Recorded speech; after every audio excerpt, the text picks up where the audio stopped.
We acknowledge rampant land guard activities in and around the area and constant harassment of residents and builders alike. However, reports from the family, friends, and those with knowledge of these individuals have refuted the police allegation that these men were involved in land guard activities. The chiefs and residents are aware of the daily collection of tolls as part of arrangements pertaining to sand winning activities.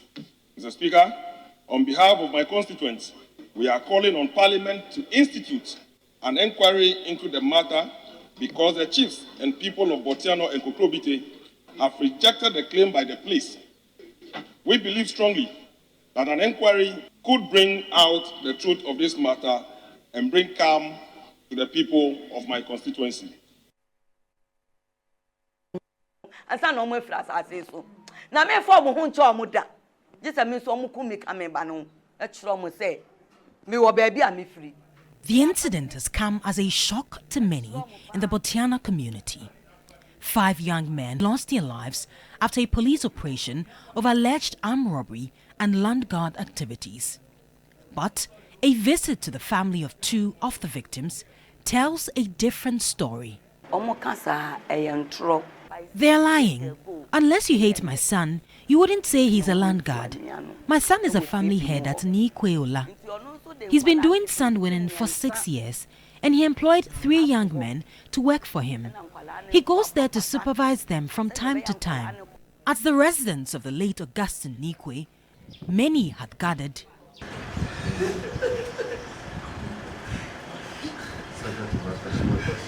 The 33-year-old, according to the family, was into the sale of houses, lands, and sand winning. His wife explains he had only gone to a land site to supervise his men in their usual sand winning activities. That is where they work. The chief gave the land to them, so I don't understand what is happening. It's shocking because what happened before exchanging of gunshots came in, I don't understand. The issue has sparked anger among elders of the Kokrobite community, where the deceased and his brother were held in high repute.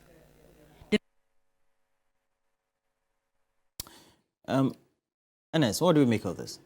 Roland, they said they want some redress from the police and that they hadn't been treated fairly, according to the families of the victims. First of all, I think we've enjoyed some relative stability in the front of the police for quite some time now, which is quite commendable because I think in the past on this show, we've had cause to discuss the rampant killing of police officers and other people who goes to the field to execute certain operational aspects of their police mandate.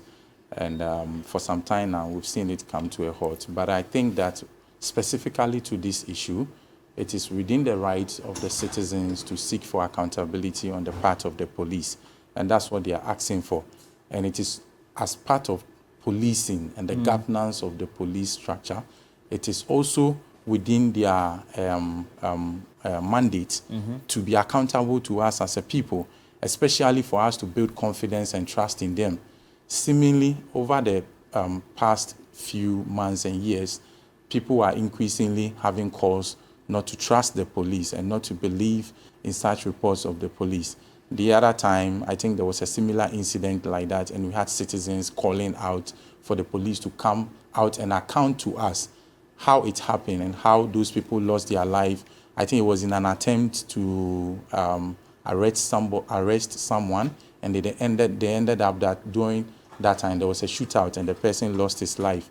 People ask questions into these things. So for me, it is in the interest of the police administration themselves to come out and give us a vivid account as to what happened, and also give us compelling evidence for us to know that indeed their account is the one that Ghanaians should believe in.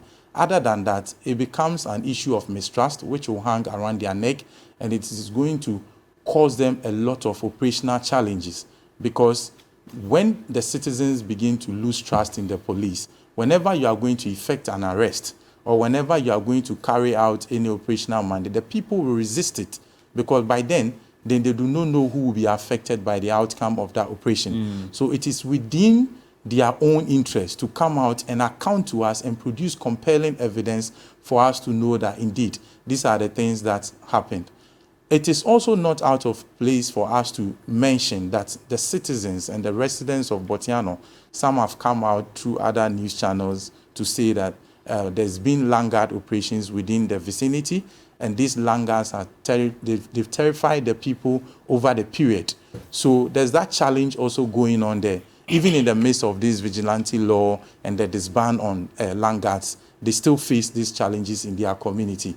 Now the question that the police needs to prove to us, or the citizens that are within also those catchments, are supposed to let us know whether it was indeed true that the landguards did open fire on the police as being alleged by the police.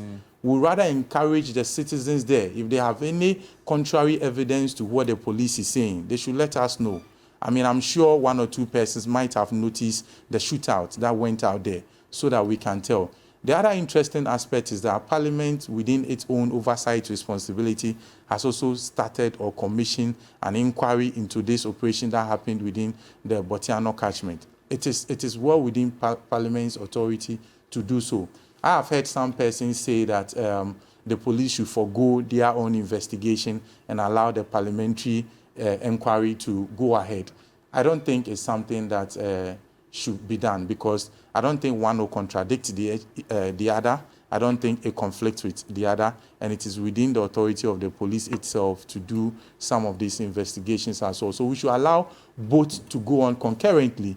Then it will give us a base to compare both reports to know whether the police report as an outcome of their own investigation contradict that of Parliament. And it will also go a long way to give that assurance and that kind of confidence that the citizens expect from the police. So I think Parliament's own inquiry is a good thing that we must encourage, and we will entreat them to do a very thorough job that will actually bring to bear or settle the matter as expected by we, the citizens. Mr. Yale, the police, the victims on the other side. We know that issues of brutality, I remember I cover vividly, I was West Wogon, of course. We have 8 people who died from the last election, and so far no state institution has come forward. Of course, there's an issue that has been filed, a petition that has been filed before Straj by the Member of Parliament for North Tongue. No state institution, quasi-judicial or not, has come to address Ghanaians about some of these brutalities that are meted out to citizens. Thank you very much. I think my friend, Dr. Dampari, needs to review their standard operation procedures. Because as a policeman on site, your appearance alone should be able to halt any crime. And the gun must be the last option. To assist this investigation, I want to suggest something. 1, the police should publish the operational guidelines that was given for this particular operation. And when they publish it, we shall see the purpose. Whether they were going to arrest landguards or the police were just there, just branched there, or what happened, whatever. Roland, I would have been a dead man for about 3 years now. You mean you would have died 3 years ago? 3 years ago. For, if not for an unfortunate or a fortunate I was driving woman from Cape Coast after passing Apam Junction, between Apam Junction and Winneba. There are so many police booths there. So I was sleeping. Then I heard my driver exchanging words with the policeman. So I said, shut up. who is on patrol duties. Who have blocked. Because there are about 4 patrols within the same vicinity. So my brother said, shut up, we can't argue with the police. So I rolled my glass down. Roland, this policeman was total rasta with a earring. With an earring. It could be fake or... Wait, so I asked, are you a policeman? So who are you to ask me that question? All I heard was kakra. You mean the gun cocking? Cooking. So the only thing I could save my life was to show my face. Maybe one of the policemen will know me. When I got there, lo and behold, that saved me. The inspector on duty recognized me. Hey, stop that! For challenging his identity because he was in rasta and then earring. Was he wearing a Uniformed. military uniform? Police uniform. Police. You say No, but the CID is doing some of them. yeah, the CID. Dreadlocks.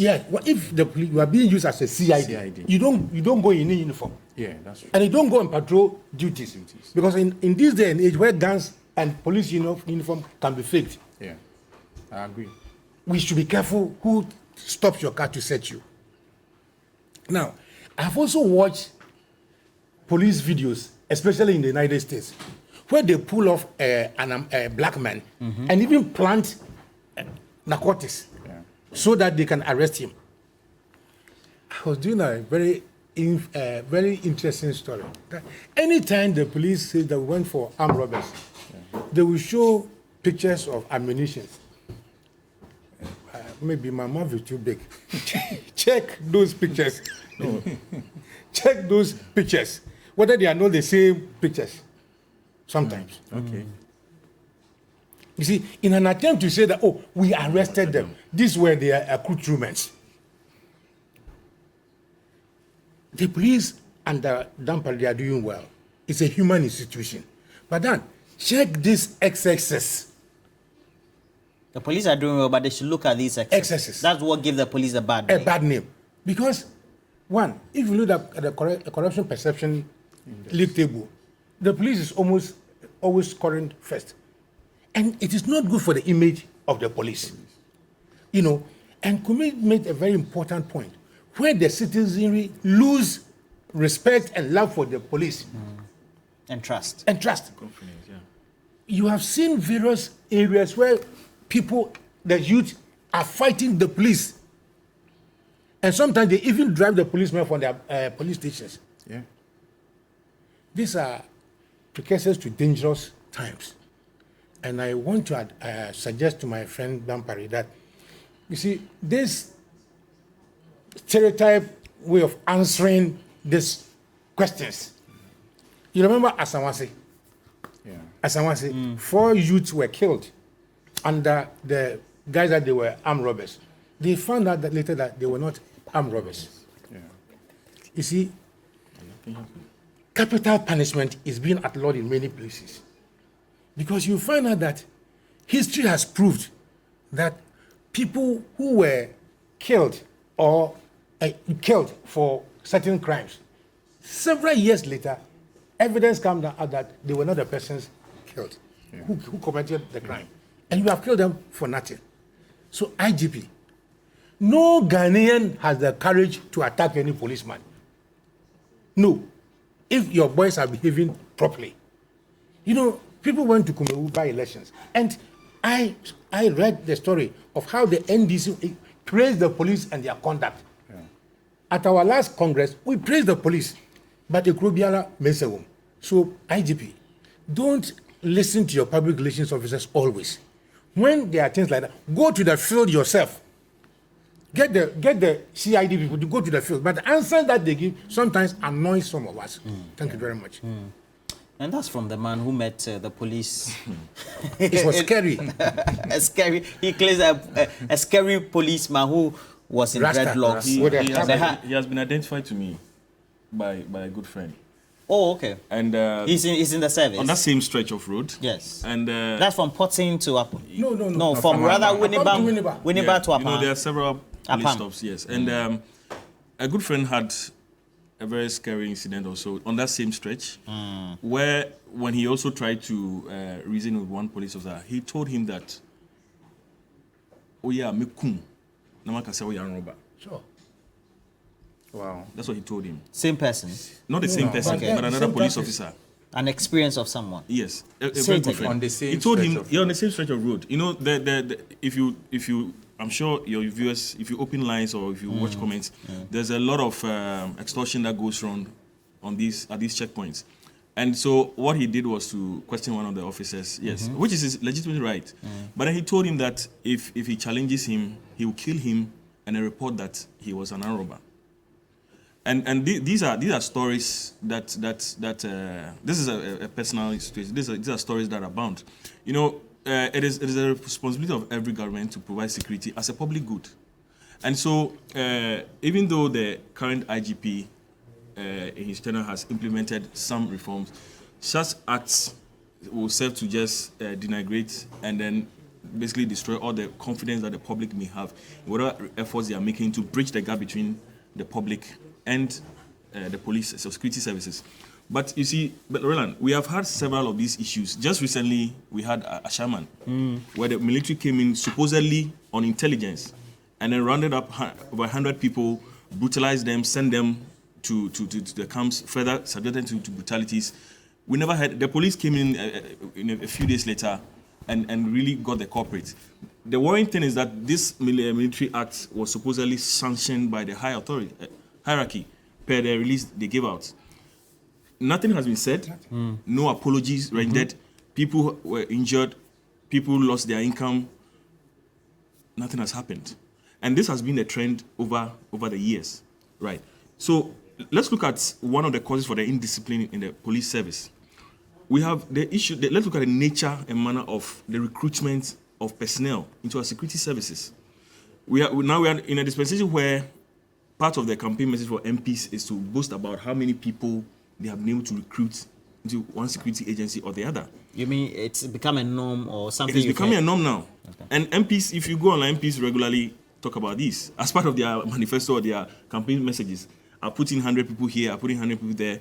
Chiefs are doing it. And you see, it means that then once an MP brings someone, regardless of how qualified the person is, how credible the person is, the person goes in.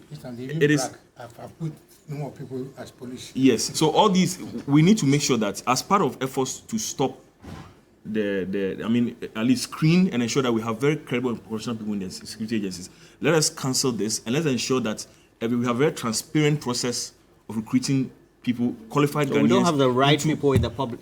It is one key cause, and also the fact that you see the police has they have a police professional standards bureau, and PIP. Yes. In addition, yes, we need them to also get on their active and work. Okay. And then lastly, let's have an independent inquiry into this issue because the police themselves are complicit, and there is no way they are going to as has been proven over the years in similar incidents where they have killed innocent people.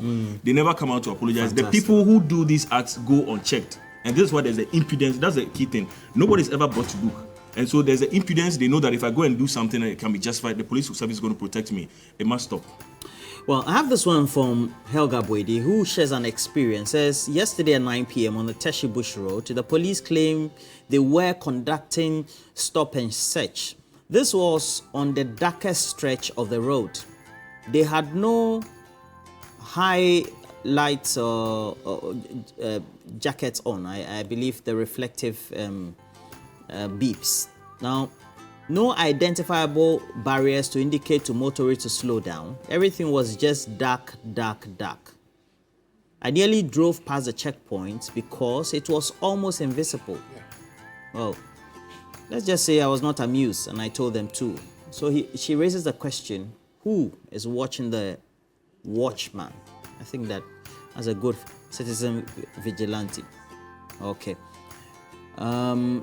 This one from Don Carlos says, how can an MPP man finish his delivery concerning John Mahama's corruption and conclude by saying all the things that had been done? So those are some of the things that we need to take a look at. Now, let me just go onto the stream and then read a couple of your... Kirsten Bisnap Asemiga says, Ghanaians must learn to use their smartphones very well by recording all interactions with policemen. It will come in handy when it is needed. And then Umar Farouk says, I should say hello to you, Enes Yaokumi. You are the incoming MP for Akutia. Is it true? I shouldn't have read it. Why shouldn't you have read it? Okay. The way you laughed. I don't know whether it's the message you didn't have confidence in it or. Now, Rosemary Atiase, and then Ajua Purity. They're asking, why is gun a last option for armed robbers but not the last option for policemen? I think that's a big question. So thank you, Money Ni Money, Imelda, Nasser, all of you on our streams. Nana Kwesi Brimpong, thank you very much for your messages. We're grateful. Alolo Mansa and all of you on our streams, we are grateful. We're taking a break. But again, we have to apprise you of what is to come next. Apart from sports, we'll discuss the disease diabetes. And, you know, all of us tend to be prone because of many other related matters. So when you look at what we're about to discuss this morning, you'll find that we're talking about diabetic retinopathy, causes, symptoms, and treatment. So we're going to have Rosalind Bakudie, a lecturer and also a practitioner right here in the studio. We're taking a break. We'll be right back.